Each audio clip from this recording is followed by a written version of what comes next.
So today I'm going to be talking about budgeting, and budgeting is kind of an ugly word. It gets a really bad rep. People associate it with restriction and unpleasantness, but it really shouldn't be viewed negatively.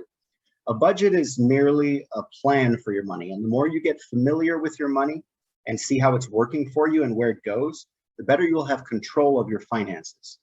When you budget, you're basically allocating your limited resources to optimize your life and your priorities. So a budget doesn't actually limit your freedom, it gives you more freedom.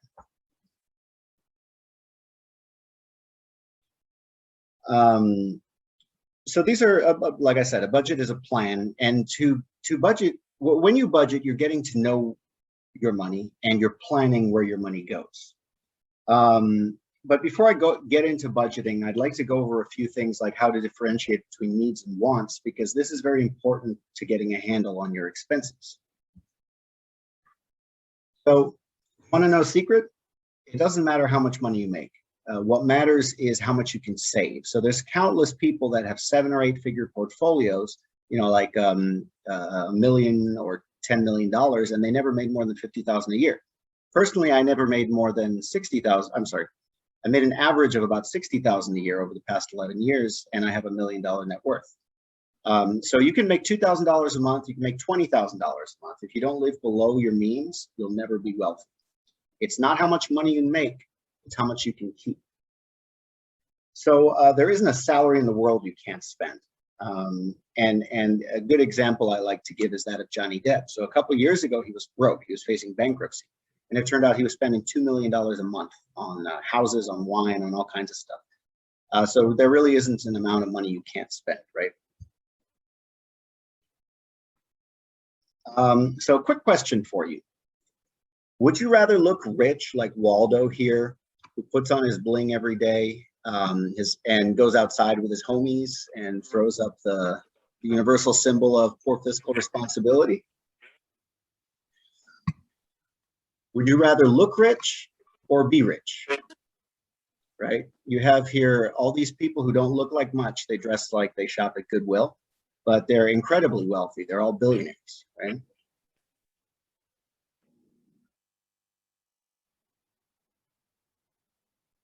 So most truly wealthy people practice what's called stealth wealth, which is the practice of keeping your true wealth hidden from others. If you're content with what you have and stop trying to outdo your friends and neighbors, you can save a ton of money. The pursuit of new stuff never really ends. You know, we get something shiny and new, and then after a small time, we're tired of it and we want the next thing, right? It's a losing proposition. People go into debt to impress people they don't even like. You will never run out of level ups to hit. There's always somebody who has more than you, who's flashier than you. You'll never be able to, it's a race to the bottom.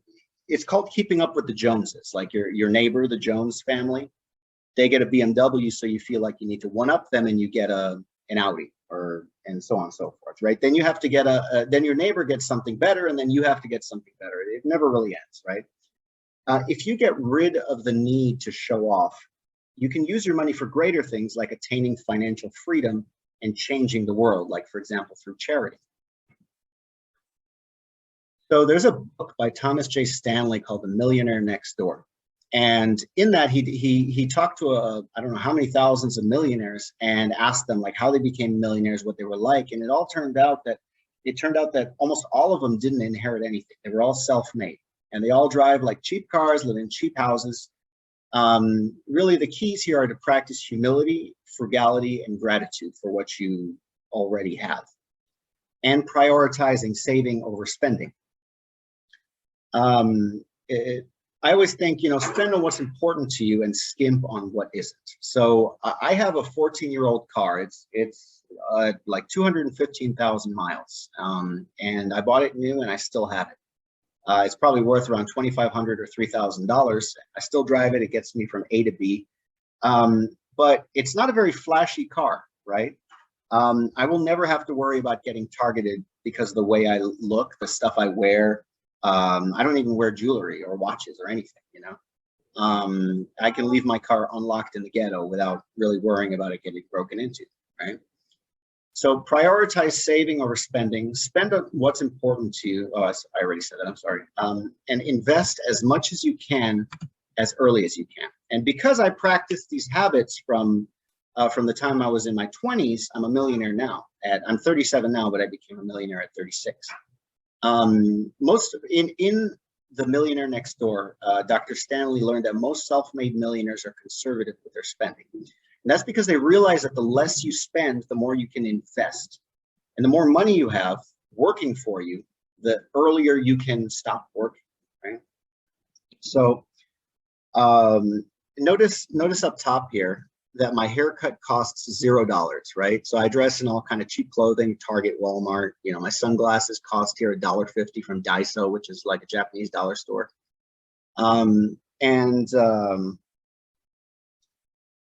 You can save money. I spend $0 on my haircut because I do it myself.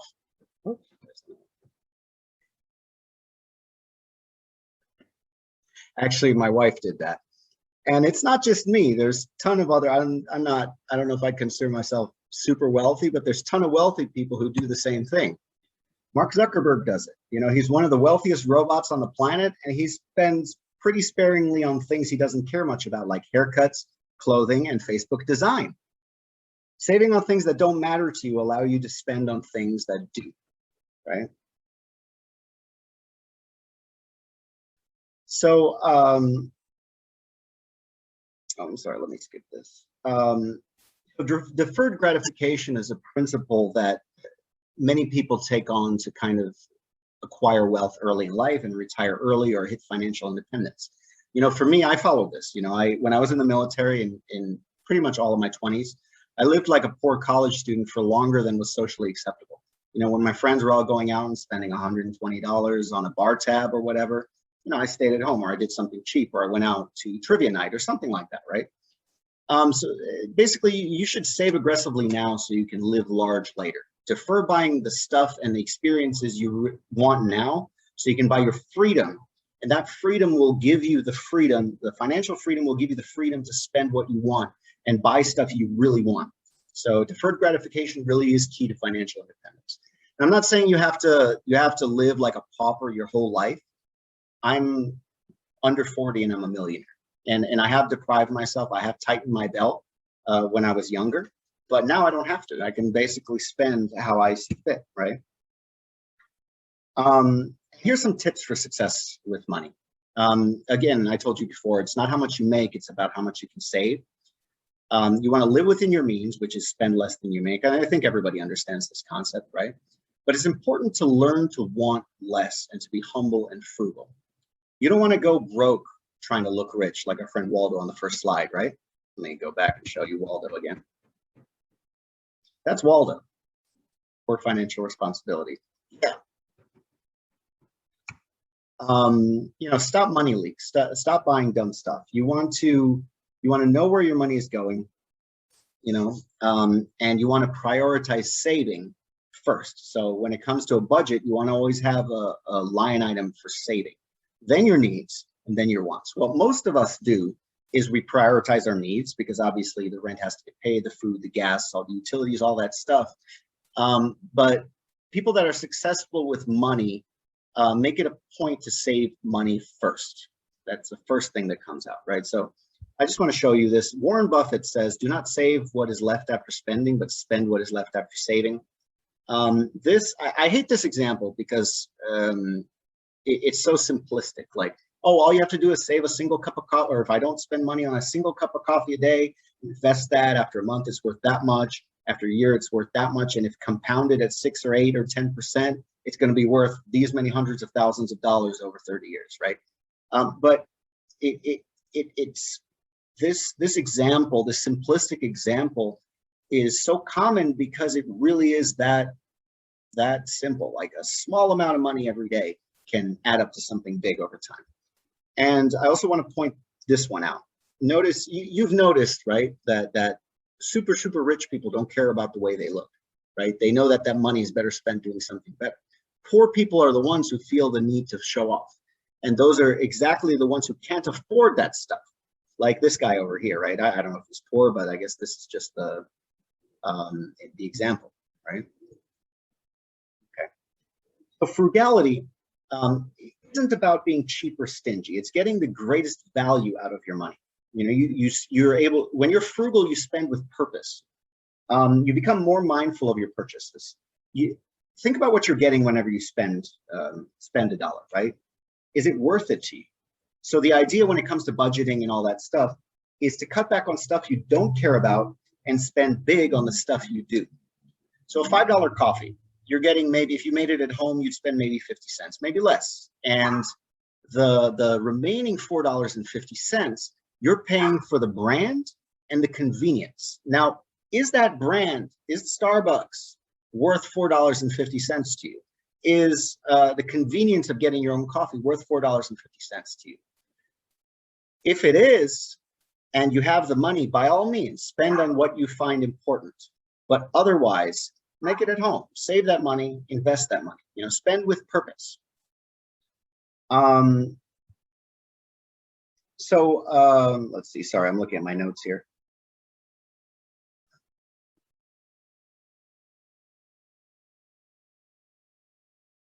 Yeah. So that's it on this one. Spend what's important to you. So my wife really likes travel, right? And I don't care too much about traveling, but she does. So I save in different ways. I save on haircuts, I save on clothing, I save on all the stuff that I don't care about so we can spend money on lavish vacations, right?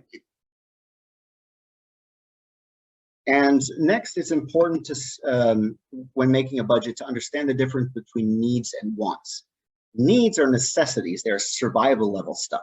You need shelter, you need food, you need clothing, you need communication in today's world. And you need transportation, right?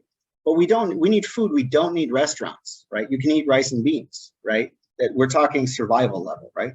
Wants are choices, they're luxuries. They're stuff that, let's say, a caveman wouldn't have access to, right? You need shelter, but you don't need a mansion. You don't need an apartment bigger than you can afford, right? You need clothing, but you certainly don't need Gucci. So my wife is big into clothing and accessories. And we went to a Gucci store to buy a purse, and it was it was ridiculous, you know, but she wanted it, so we got it. They had flip-flops, like those really crappy flip-flops, like foam or whatever. They cost $400. It's ridiculous, you know. We don't need that stuff. You could buy the same thing at the dollar store for $1. We need communication, but we don't need the latest iPhone, right? And you need transportation, but you don't necessarily need a BMW. You know, go on bike, go on foot. And continuing with needs versus wants. The less you spend now, the more you can save and invest now and for later, which reduces the time needed to be able to walk away from the rat race and achieve financial independence. When I'm talking about deferred gratification, it doesn't mean you have to deprive yourself. It's just understanding that if you cut back now, you'll be in such a better position later, you know. And this applies to people of any age. You know, if you're 90, it's still a good idea to save and spend less than you make, right? Spend money on what brings you value and skimp on the rest, right?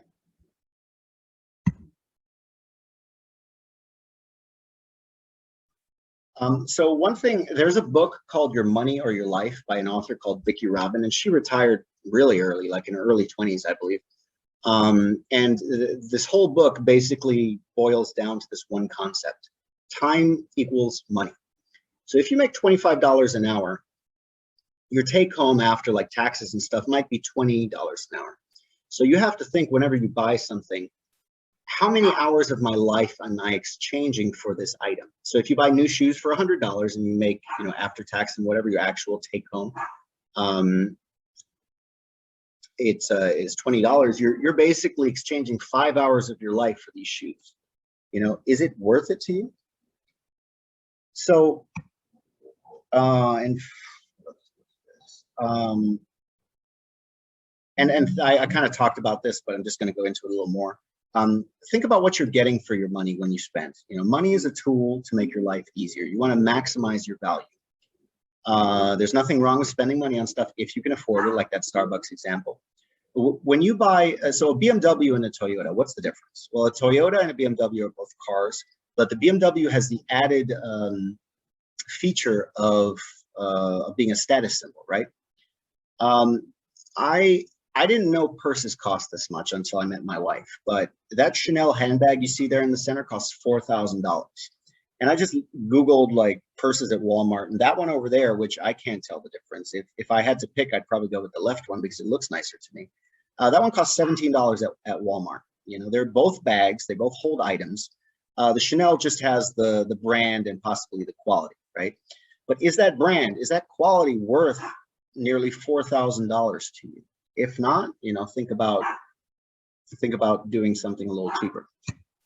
Now you might be asking me, you know, I thought this was supposed to be about budgeting. Why are you talking about being frugal and all that stuff? Okay, I'll get into budgeting. All right. As I said before, budgeting is just basically having a plan for your money. And before you have a plan, you have to get to know your money. You have to know where the money is going. You have to know how much comes in and all that stuff, right? Money is just a tool you can get to, you can use to get what you want. According to Wikipedia, a budget is a financial plan, planning what to do with your money. A budget does not need to be restrictive. It's simply allocating your resources. If you were in charge of 1,000 soldiers, you'd want to know where they are so you can move them to defend a corner of the city if needed. Your dollars are like little green soldiers. And they're out there working in the fight for your financial freedom. You get $1,000 a month or whatever it is you make. And where you decide to place these little green soldiers is very important.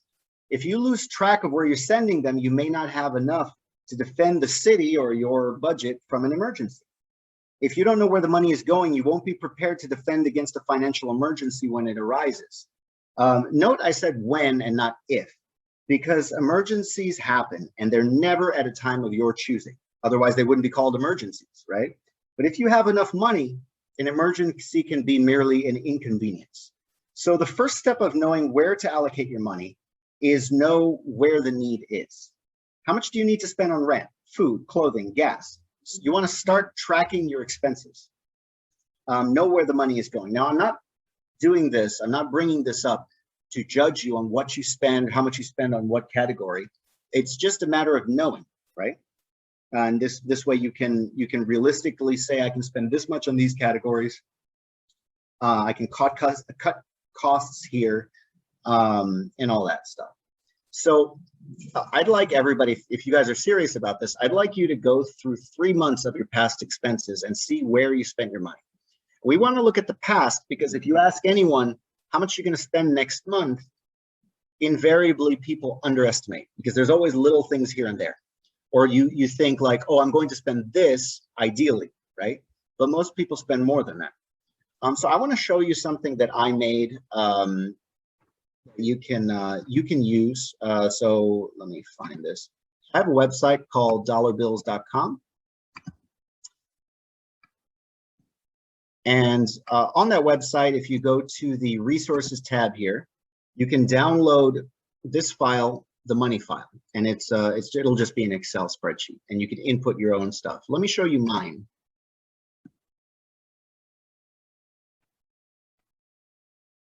Okay, so I just have here what I spend by month, and I can change all that, right? And I can use this to see what I spent in a certain month. So for example, I can click on August of 2021 and see what I spent here, and it's all broken down like right here, everything that was spent. And by doing this, I input all my expenses here. And that will tell me like what, like I have my categories, a description or where I spent it, how much I spent it and what the date was. And it'll tell me what I spent in each month. And so I can look at realistically, how much have I been spending the past few years or the past few months. So yeah, download this if this is what works for you. You don't necessarily have to use that. You can use,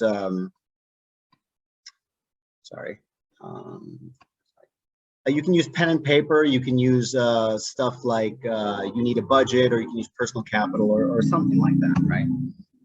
And the benefits of tracking your spending, you get a better insight into your spending habits. You know where your money goes. Every penny or every dollar is accounted for. If you're married or you have a significant other, agreeing on savings goals can help improve the relationship. There's no judgment. You guys balance priorities and your compromises work together. And when you look at your spending, you track your spending, you can potentially spend less impulsively. You kind of think, second guess, do I really need this? Do I really want this?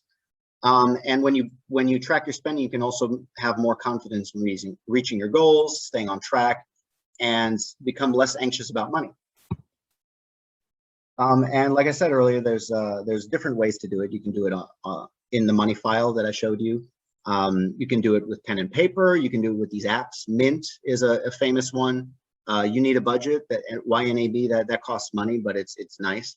There's EveryDollar and there's Personal Capital, which are both free. Now, the only way to save money is to spend less than you earn. I know it's kind of common knowledge, but people sometimes don't get it. And you optimize this difference by either earning more or spending less, or both. The second part of budgeting is to cut back. You know, we all have limited income, right? There isn't a salary in the world you can't spend. You have to make it work based on your limited resources. Just to give you an example, I mean, I make quite a bit of money now, you know, more than enough to save, but back when I got out of the military, in 2015, I only made $18,000 the whole year, but I still managed to save $800 because I prioritized saving. Do your best to cut your wants and lower your needs based on what I was talking about with the needs and wants to increase those savings. And the third and final step is to give every dollar a purpose. Now, you want to allocate the dollars, right? You want to allocate the money, and this is where the budget comes in. You know, prioritize what matters to you. Maybe cut back on stuff that isn't really that important. You know, put more money towards stuff that is. Tell your money where to go. You know, every dollar should have a purpose. There's also prioritize saving, paying yourself first, and I'll go over that in a minute. So Dave Ramsey, for those of you who know him, he advocates the envelope method for spending. So what that is every month when you get paid, you pull all that money out in cash, and you put the cash, like this month I'm going to spend $500 on food. You put that cash in an envelope and you spend with cash. And this is helpful for people who have a hard time saving or you know, with overspending. And a different way to do that is just by having multiple checking accounts. An idea I had once was you could use a credit card, but every time you spend, move that money from your checking to that different account. And that way it kind of removes and say, oh, I have to pay my credit card off with that, right? So paying yourself first is where you set money aside automatically before all other expenses, making it the first line item, right? That's what I do. I actually, I might be a bit of a hypocrite, but I don't budget. So what I do is I put money towards saving, and then I spend the rest of my money how I see fit, right? As long as you prioritize saving, it's going to happen. The rent always gets paid because you prioritize it, right? So let's see. Yeah, so you don't have to worry about blowing your money because it's already saved. So yeah, don't save what's left over. You know, put the first dollars towards saving and investing. If you wait till the end of the month, there will probably be nothing left. You know, don't save what's left over after the month. Save before the month starts. You know, set a savings target, prioritize those savings, right?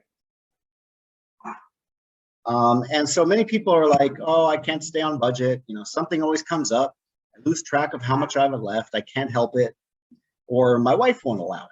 And that's where you have to look at your expenses and plan for it. And also, your budget must be realistic. You can't, if you're making $2,000 a month, you can't save, you know, $1,800 and leave nothing for the rest. You know, you have to make your budget realistic. I like to say that spending or like finance, personal finance and spending less, it's like a diet. You know, it doesn't happen in a day. Austerity doesn't work. You know, for those of you who ever try to cut sugar or, you know, eat less or something like that, you know that if you cut it off completely, you're going to binge, right? So maybe you do it for a week and then you just drink a whole bunch of soda. Just take baby steps at first, you know, ease yourself into it. It's all about discipline, not depriving yourself. You know, you need to understand why you're doing this, right? And also budget money for wants, you know, say, okay, I can spend this much on dining out, on, you know, whatever it is. Yeah. And Also, this last one, I kind of moved it in my. Like to leave you with this. Grow it, don't blow it. Put the money to work for you instead of spending it on something necessary. Every dollar you save and invest will get you to financial independence faster. Yeah. So that is, woo. That's it, you guys. Any questions? I have one question. Yeah. I'm no longer 20. I'm actually 72. So my question is, right now our income is not great, but we have money coming in. I do have some money which could be invested. I plan to talk to my son about it. He's a lawyer. But also I'd like to know, what would you recommend? If I say I have $10,000, I want to invest, where should I look first? What would be the best way of going forward to try and accumulate money? So instead of getting poorer and poorer, I want to try to at least break even and stay ahead of the game. Well, one of the biggest assets that young people have when it comes to investing is time. So there is no real get-rich-quick scheme that doesn't, or get-rich-quick method that doesn't bring with it also a very high level of risk. For you, for people that are in kind of retirement age, I recommend stocks for everyone. But people that are older should put some of their money in safer things like bonds, maybe real estate. I don't know what your situation is. I mean, do you have any debts? No debts. Oh, good. Okay. A lot of people, unfortunately, get into retire and they still have debt and they're struggling with that. So that's good. That's the first step. Is, I would say, get out of debt if you have it. Have you built up an emergency fund? Something to emergencies, maybe? I have. Not really. Well, small one, yes, something, small, but not big enough. Is it? What would you say? How many months of basic survival savings do you have?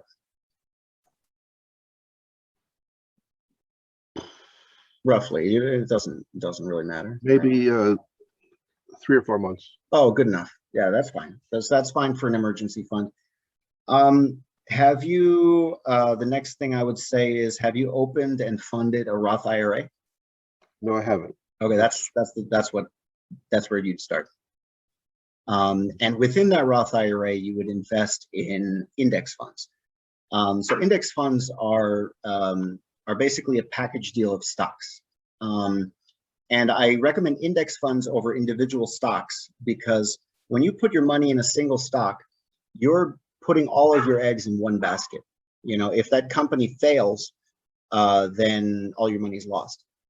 At least with the index. And an example of an index is the S&P 500, which is the 500 strongest companies in America, or largest companies in America. If one company fails, the other 499, or even if 100 companies fail, the other 400 will grow, right? And overall, your money will grow. And that's why I recommend index funds.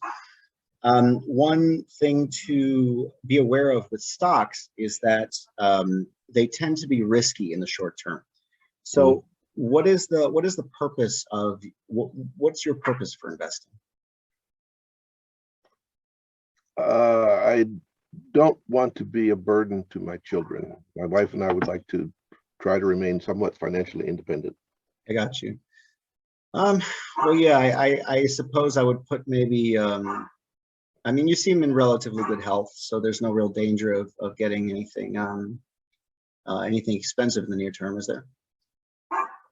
No, we're okay. We have good health insurance also. Oh, good. That's huge. It's really huge. Yeah, maybe I would put maybe 50% or 60% of your money in index funds. So just Google, I mean, depending on what company you open your Roth IRA up with, I'd say Vanguard or Fidelity are fine. Look up their total market index fund. So the total market index fund contains all of the publicly traded stocks in the US. So it's something like 35. Again, their total what? Total market index fund. So in Vanguard, that would be VTI. or VTSAX. And on Fidelity, that would be FZROX. So whichever one you decide to open the account with. Give me those numbers again, VTI or VT? Just VTI. If you go with Vanguard, just go for VTI. And that contains, that's a small slice of, you know, thousands of different companies in one package deal. And so that should be maybe, you know, I'm not a financial advisor, so don't sue me if it doesn't work out. I'll discuss these with my son who Okay, has his own investments and the other, okay. And the other 40%, put it in something safer, maybe bonds. You won't get as much of a return, but they're relatively safer, because risk and reward go hand in hand. You know, the investor gets paid for the risk they're taking. Yeah, I mean, it's really, I would plan to have at least 10 years before I mean, depending on how much you can save every month. How much do you think you can save every month? It depends. Right now I'm not working, but I'll probably go back to work next year. So yeah, I'm not going to make $1 million. I might make $5,000 or $10,000 in a year. And I work as a college instructor, so I don't get paid big bucks, but I get paid. So. Yeah, I can. Yeah, that's good. Yeah, it's kind of hard if your timeline. I mean, you may have, you know, 30, 40 years left. Who knows? 50 even. You know, medical advances, and if you take care of yourself and all that stuff. Yeah, my grandson, who's 9, told me I have to live long enough to see his children. So I have to live at least another 20 or 30 years. And 20 or 30 years is more than enough to make a profit in stocks. But you have to have a long-term mindset. You know, if you invest, if you need the money in the next 5 years, like for example, if you have some cash that you want to use to buy a down payment, but the real estate market is too high, so you invested in stocks to try to make some money.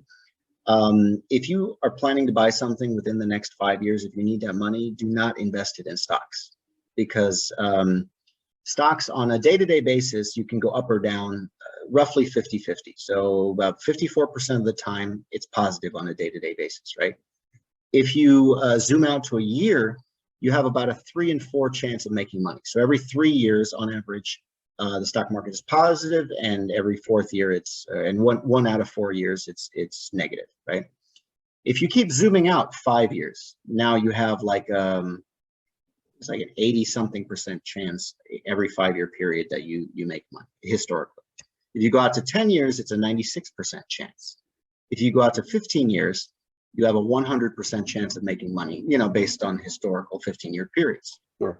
So if you have 15 years or more, historically speaking, you are guaranteed to make money in the stock market. So just have kind of a long-term mindset when it comes to stocks. With bonds, they kind of, when stocks go up, bonds go down, the prices and stuff. And they're more stable because bonds are essentially IOUs from the government or from corporations. You have treasury bonds, which is how the government funds its operations. When we say, you know, we have almost $29 trillion of debt, I think they just raised the debt limit to 29 trillion. And all that money is money that was borrowed by the government issuing treasury bonds, like basically saying, hey, we need money. We're going to give you this piece of paper, you know, give us the $1,000 now, and over the next 30 years, we're going to pay you at 5%, and every 6 months, we're going to pay you an interest payment. And at the end of that 30 years or whatever, you'll get your original $1,000 back. That's kind of how bonds work. So it's an IOU. So companies, municipalities, cities, and countries issue bonds to make, you know, to fund spending deficits. Yeah, so that's bonds. And as long as the U.S. has the authority and power to tax people, they won't default on that debt. So I wouldn't worry too much about it. And that's one of the reasons why treasury bonds only pay about 2% right now, because they're very, you know, safe. So that's bonds. And you can also invest in real estate. Now, the easiest way for most people to invest in real estate is not buying a house. Like I don't like, I try to get into real estate, but I hate it.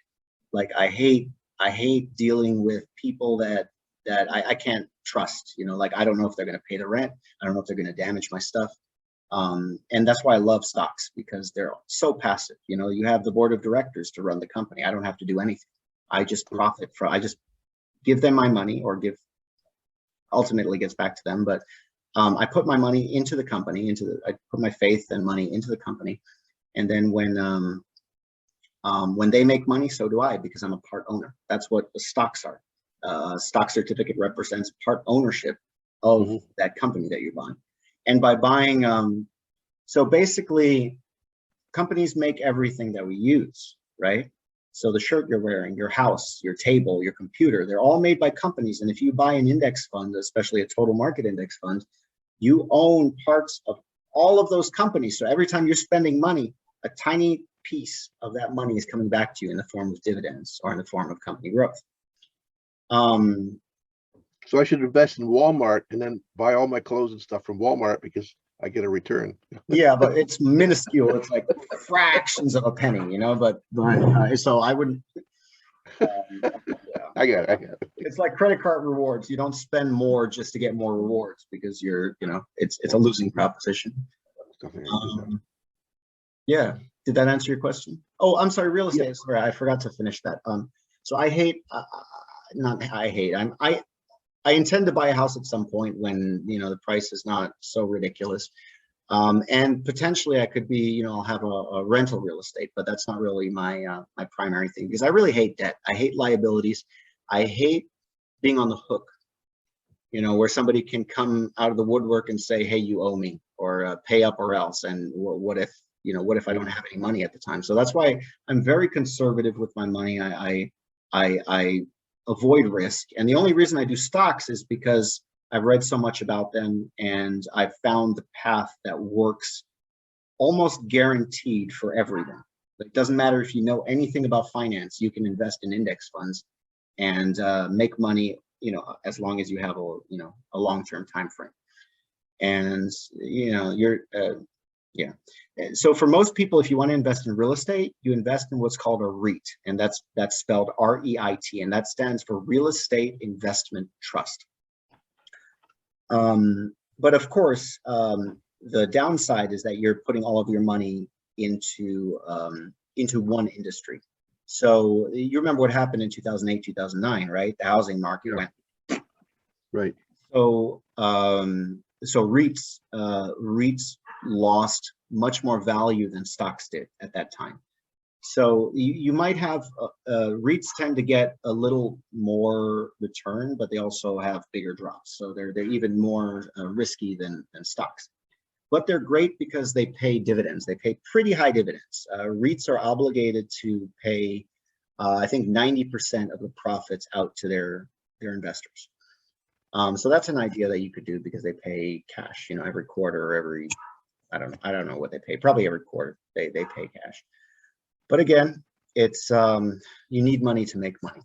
And if you have $10,000, that's not going to get you very much. But put that in, put it to work for you.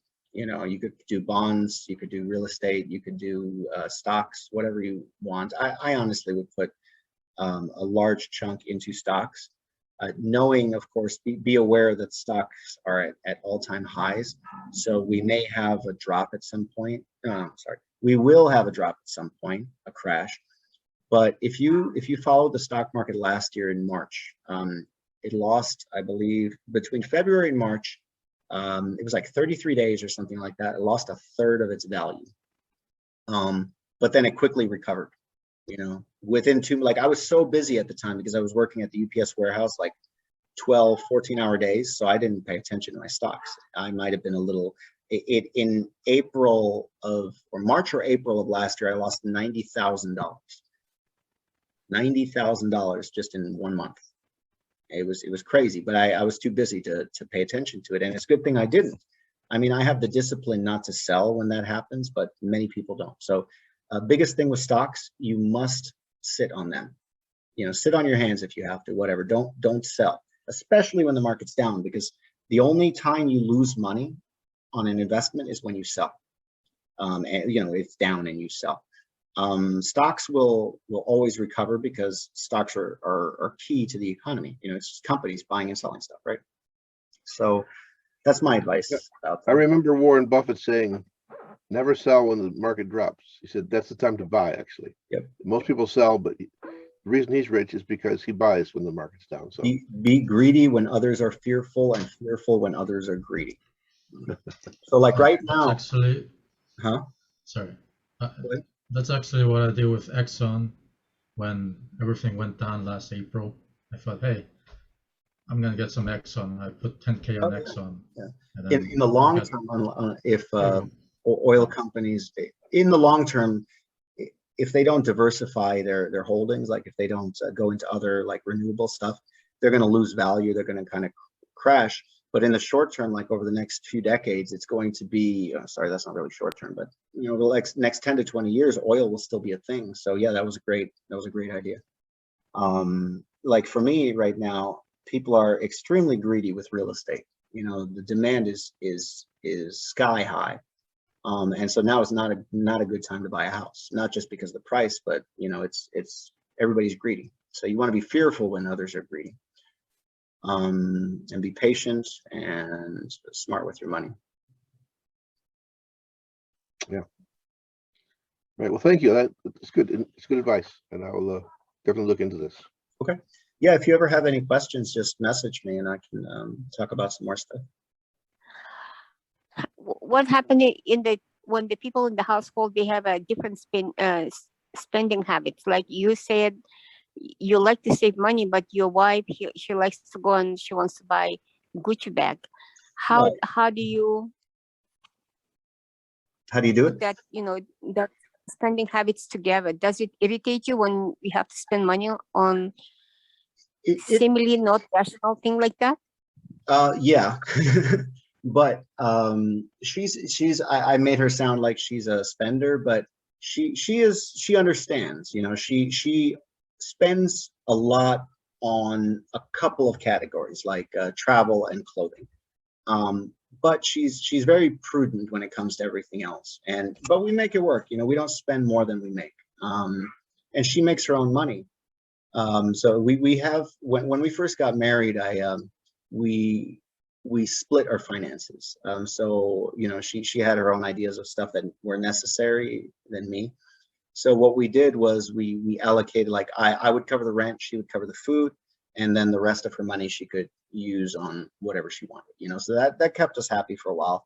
And then after a few years, we decided to actually no, it was during COVID. We decided to combine our finances because she was a massage therapist and she stopped making money. So I just, all the stuff had to come from me. So we combined our finances, and I discovered that it made her more serious about it, because all of a sudden it wasn't just my money, it was our money. So it was so she became more prudent with spending. For you, if you're completely at odds when it comes to finances, I would just save as much as you can. Save not only for yourself but for your family. Assume that you will have this drag on you for the rest of your life, and don't get upset about it. Just accept it and do your best to overcome it. Does that help? Yes, thank you. Yeah, we are. Thank you for this presentation, by the way. I was like nodding my head to everything. I feel like we're already kind of along in our journey as far as budgeting, and we have an emergency savings, and we have Roths and one rental home, and we're looking to diversify our investments. So I was curious to know what your opinion would be as a next step. We do plan to use real estate. I know you're not a fan, but we do. I have no problem. Personally, I don't like dealing with it, but I'm not. Right. It's a great thing if you can handle it. Yeah. So we do plan to use real estate, but then I was also, not wanting to put all of our eggs in one basket. So do we just keep dumping money into, well, there's a max on the Roths, that's the problem.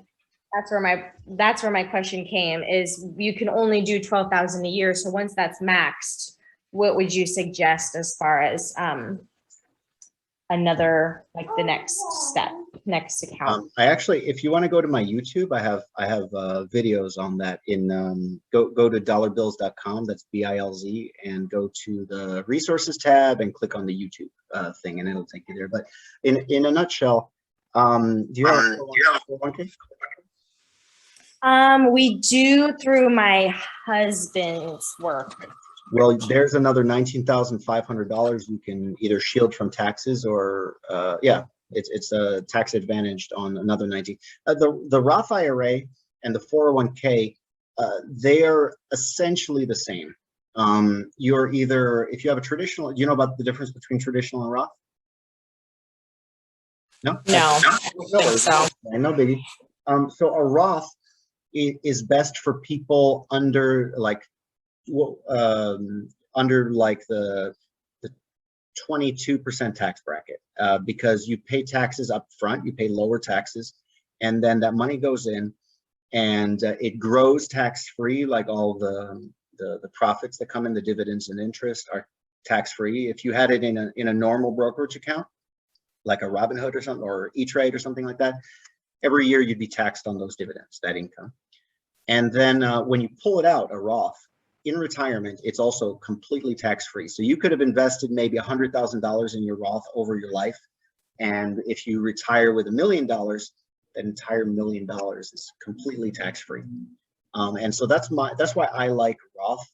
It doesn't matter how much you make. I would go with Roth. But the math says that, and a traditional is where your taxable income is reduced by your contributions. So you don't pay taxes on it now, but when you retire, that entire $1 million is going to be taxed at your current tax rates. And I don't believe, like, right now, tax rates are fairly low historically. So I would get, like, I don't like being on the hook for anything, right? So I would remove that hook as soon as possible. Just pay those taxes now and put that money in there, and then let it grow and not have to worry about it, right? So, and the traditional is the opposite. You don't pay your taxes now, which is good for high income people, so they pay less taxes, but when you retire, it's all taxed. So he probably has a traditional, that's what I'm guessing, and that's okay. Oh, excuse me. But yeah, max that out. Like, unless the funds, if you want, we can get together and I can look at the funds he has in his 401k and tell you if it's a good idea. But oh, here's another thing, Wayne, also, like VTI or VT-SAX. VTI is an ETF, which is you buy and sell it like stock, and then mutual fund is a little different, but they're both roughly the same thing. VTI and VT-SAX are basically the same thing. They contain all the stocks in the US market, and those are Vanguard funds. Have an expense ratio. So when someone manages your money, you have to pay them.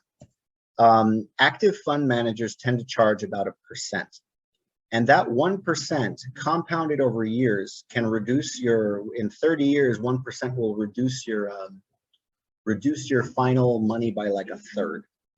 So you wanna avoid these expenses as much as possible. And that's why I recommend low cost index funds. Index funds are passive. They don't pick stocks. You have active funds with fund managers that pick different stocks. They're trying to beat the market. So you don't have average returns. And average for most people sounds bad, but the average market return, the average stock market return has been 8 to 10% over the last 50 years. And 8 to 10%, that means your money doubles in about 9 years, assuming you don't contribute anymore. But it'll double faster if you continue contributing. So that's not a bad timeline. 8% is pretty good, which is the average market rate. So that's why I like index funds, because it's passive, it's low cost, very, very low cost. The Vanguard Total Market Fund only costs 4 basis points. That's 0.04%, which is about 40 cents a year for every $1,000 you have in there.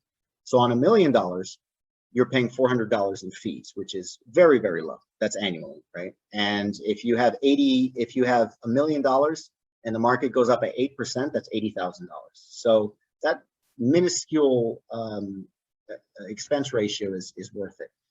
Compare and contrast that with other more active funds where the fund managers have to get paid and they're picking stocks and like, okay, this company's going down, we're going to remove it from the fund and add this thing. They tend to underperform over time. And they charge anywhere between 1% and 2%. On $1 million, 1% is $10,000 a year. So I recently worked with someone, she was, I think 65 or something. She had about $500,000 in an IRA with Fidelity. And she was paying 1% or so to the investment advisor. And on top of that, her funds that the guy picked, the Fidelity funds, all had expense ratios between like 0.6 and like 0.8%, which is ridiculous. You know, so she was paying almost 2% of her money every year to the fund manager. Doesn't matter if she made money or not, he still gets paid.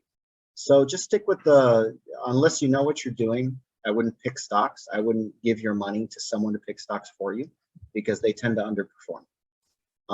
And it's slowly, like, more and more people are piling into index funds over the past 10 years because money managers just can't compete, you know? So yeah, avoid paying someone a lot of money.